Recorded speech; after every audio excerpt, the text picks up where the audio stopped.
Estás escuchando Babel Latino.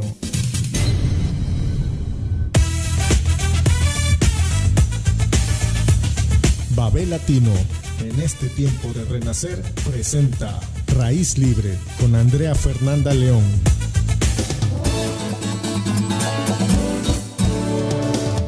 Y aquí seguimos con Babel Latino, programa 307. Saludamos yo desde el norte de Italia y me voy a conectar hoy con el sur de Quito, de mi ciudad natal.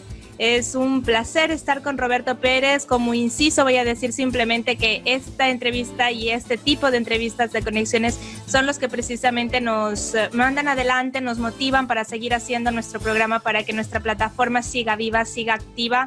Estas conexiones que se crean sin saber a veces ni siquiera por qué, no hay razones, a veces simplemente uno se va conectando. Las redes sociales, gracias a Dios, sirven también para esto y no solo para hacer TikToks tontitos, como siempre hemos dicho en este programa.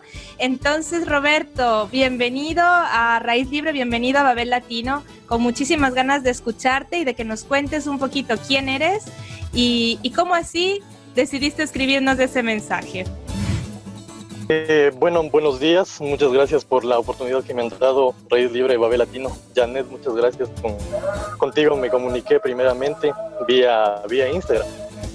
Hace un mes más o menos escuché la intervención de School, no recuerdo bien cómo empezaba. Shadow, sí, Mario. School, sí, exactamente, y me marcó bastante, me identificó bastante todo lo que mencionaba en su video, en su trabajo. Y bueno, me quedé con esa duda porque intenté editar, escribir todo lo que decía el video, pero después ya me desconecté y quise volver a escucharlo. De ahí tuve una conversación bastante amena con Janet y bueno, le conversé un poco de todas las cosas que estamos viviendo actualmente en Quito, con la pandemia, con la situación económica, un tanto política y todo lo que vivimos aquí en el sur de Quito. Cuéntanos, Roberto, ¿a qué te dedicas? ¿Qué está pasando? ¿Cómo ha cambiado tu vida esta pandemia? ¿En qué situación te encuentras? Bueno, yo soy ingeniero ambiental de profesión. Soy un ciudadano más del sur de Quito. Conozco todas las dificultades que se viven en la ciudad, en el sur. ¿Cómo me ha cambiado? Pues nos ha cambiado a todos esta situación. Yo venía trabajando en una empresa de servicios ambientales y totalmente se nos paralizó el trabajo. También venía haciendo un proyecto con una fundación de recuperación de fuentes de agua del sur de Quito. Este proyecto era un tanto social y un tanto ambiental. Queríamos que se regenere totalmente las fuentes de agua, los comúnmente llamados ojos de agua, y darles una nueva cara, aparte también darles dinamización comunitaria con toda la gente que vive alrededor de las fuentes de agua. Entonces todo eso se nos paralizó. Ahora trabajamos desde casa y bueno, venimos haciendo un poco las cosas, paralizándonos, frenándonos un poco, pero avanzando de a poco. Es lo único que se hace ahora. Si podrías, no sé, decirme colores para que la gente nos entienda mejor. ¿De qué colores pintarías ahora los barrios del sur de Quito? ¿De qué colores están pintados ahora? Ahora es bastante gris, bastante dificultoso salir de casa. Pero bueno, hay un contraste y también que es un poco la cultura del quiteño y la indisciplina que tenemos en el sur de Quito.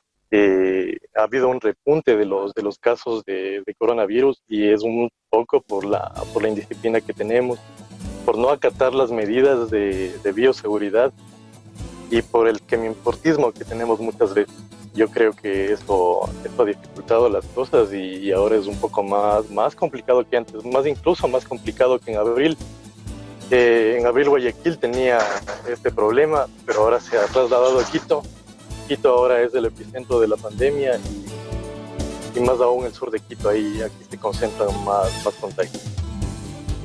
Claro, me comentabas antes tu trabajo como ingeniero ambiental. Ahora ya sé lo que nos ha conectado, la parte ambiental, la parte social, el interés también, digamos, que nos acomuna, sobre todo en la parte de Raíz Libre. Hemos hecho entrevistas enteras hablando de medio ambiente y de las crisis ambientales que se están viviendo también, ya no solo desde la pandemia, sino desde hace mucho antes, de cómo se ha devastado nuestro continente.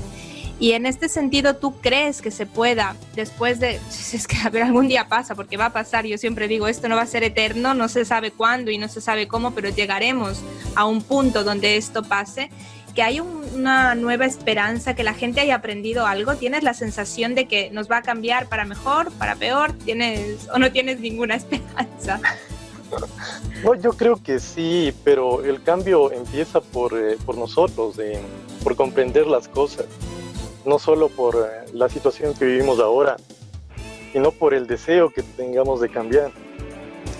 Fíjate, en el proyecto en el que estábamos veíamos las dificultades que tiene el sur de Quito respecto a los ojos de agua, a las fuentes de agua, la contaminación que se genera, y eso se debe también a la falta de una correcta planificación urbana aquí en Quito, en el sur de Quito.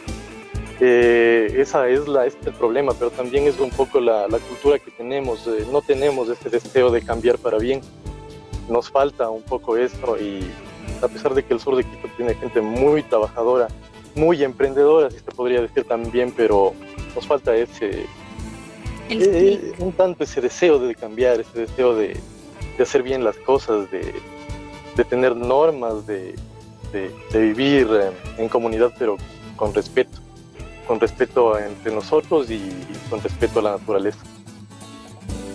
Es verdad, y lastimosamente es algo que pasa un poco a nivel general en nuestro continente, ya lo hemos hablado también en otras entrevistas, pero yo también creo que en esto incide, aparte de la gestión política y organización, como tú has dicho también, de la urbanística, del hecho de que muchas ciudades se han ido dando, digamos, en poquísimo tiempo, un montón de espacio que se ha expandido. Yo me acuerdo cuando yo era pequeña, el sur de Quito eran 2 o 3, o sea, y ya en los últimos 10, 20 años, cada vez que vuelvo, ha crecido una barbaridad. Entonces, ¿cómo se hace una planificación cuando en realidad es un crecimiento tan rápido? Es muy difícil.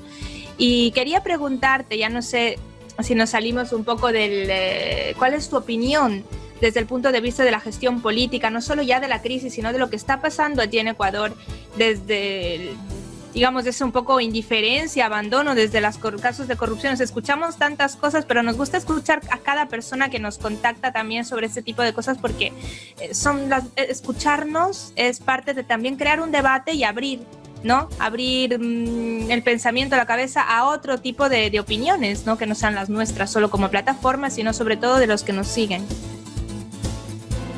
Sí, verás, a mí me parece que actualmente hablamos un poco idiomas diferentes entre el gobierno central, gobierno seccional, las personas de la calle, los ciudadanos, si lo podríamos llamar así.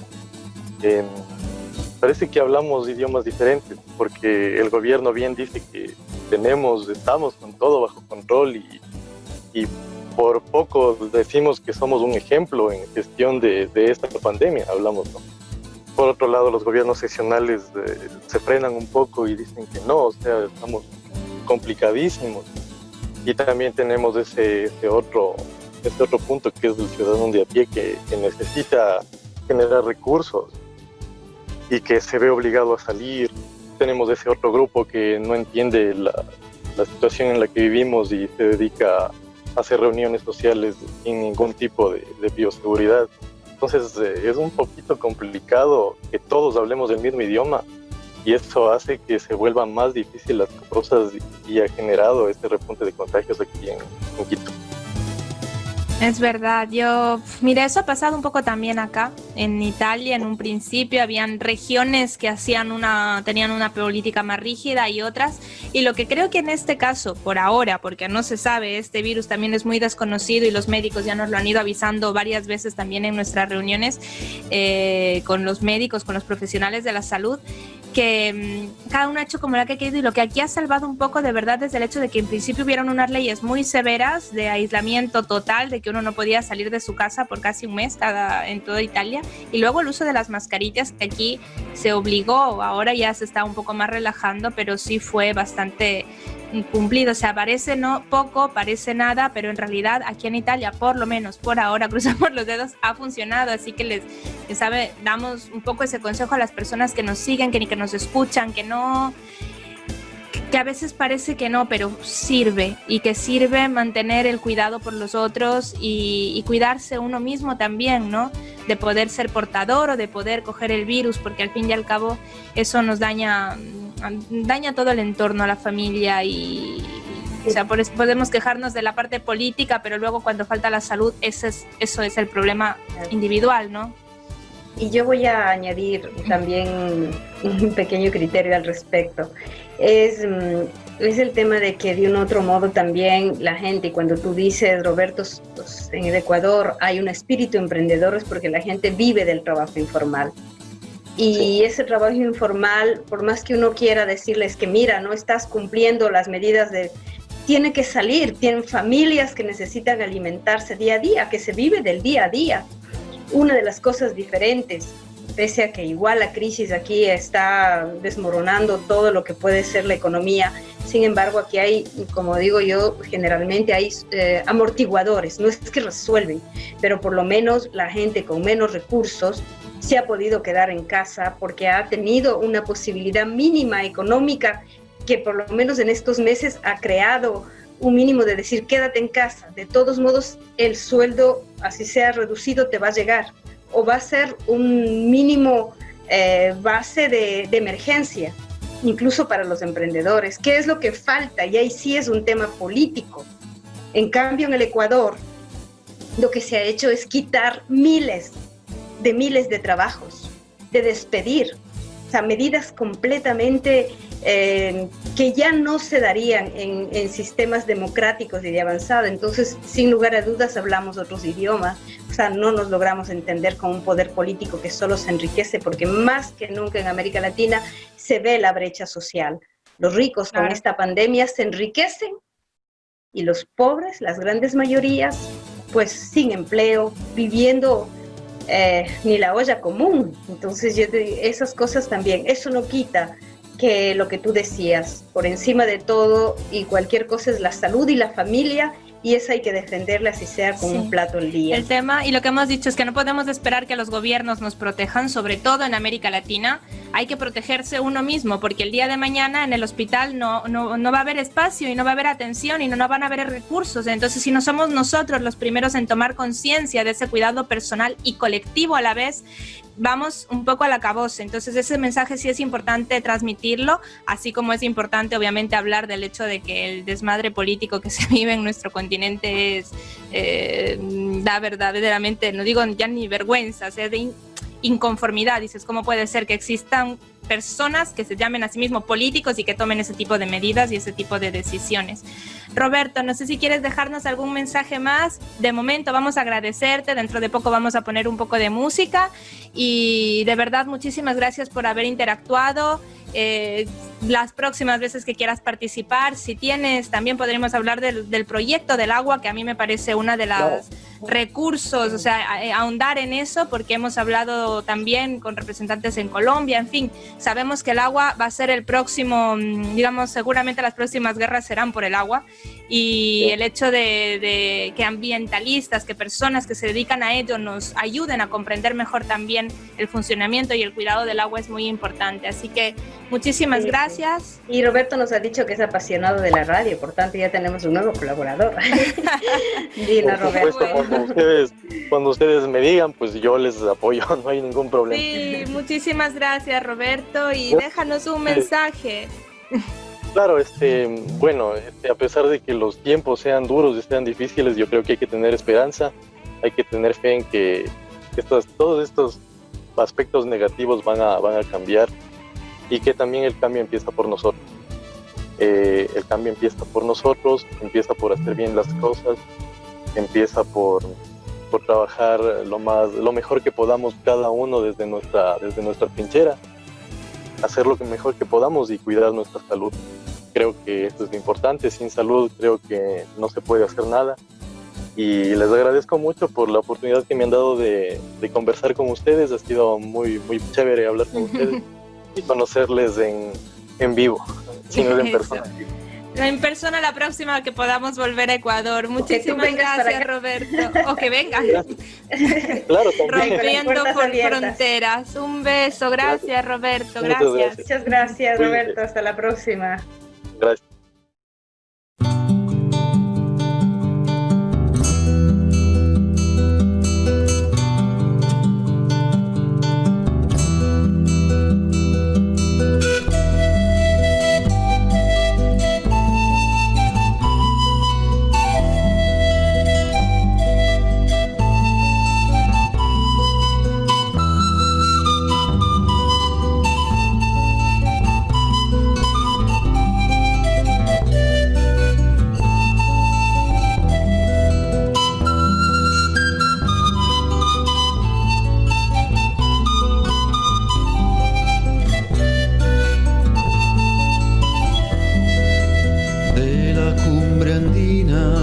Bosque tropical, desde el volcán Cayambe hasta el blanco salar, tejiendo raíces en la profundidad. Somos poncho en el viento, ojota al caminar.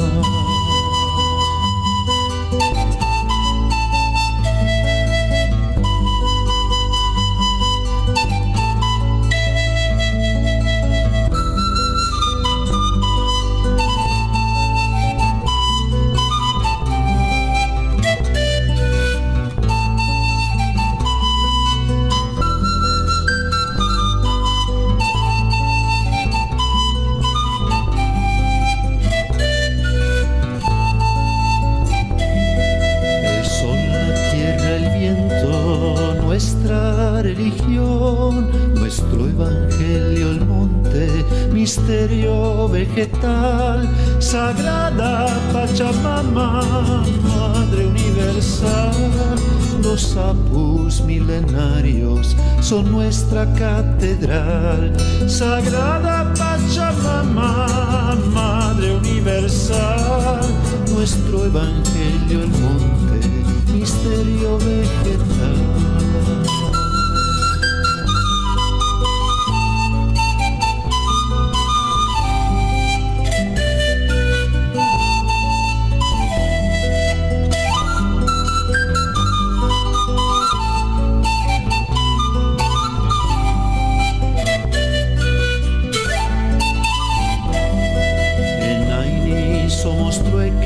Somos comunidad, la Kushma, la pollera, nuestra dignidad. Nos dicen terrorista, indio, criminal, lo que llaman pobreza es nuestra libertad. Nos dicen terrorista, indio, criminal, lo que llaman pobreza es nuestra libertad.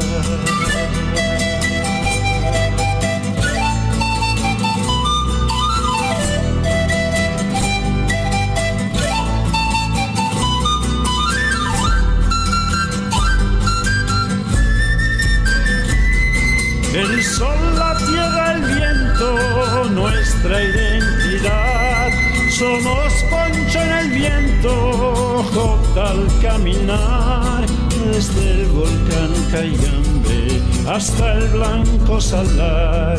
Huifala en mil colores, un pueblo, una nación, tejiendo raíces, somos comunidad.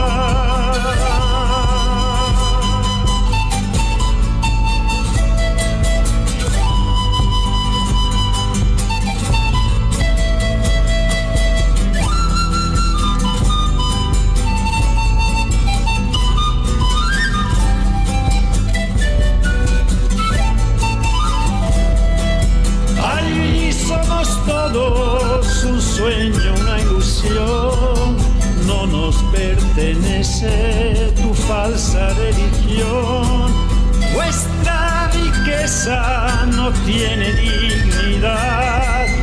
que llaman pobreza es nuestra libertad. Ayaya, Huipala es nuestra bandera. Sicus en el viento, el poncho y la pollera. Nuestro evangelio, el monte, la luna, el Padre Sol. Sagrada Pachamama, Madre Universal.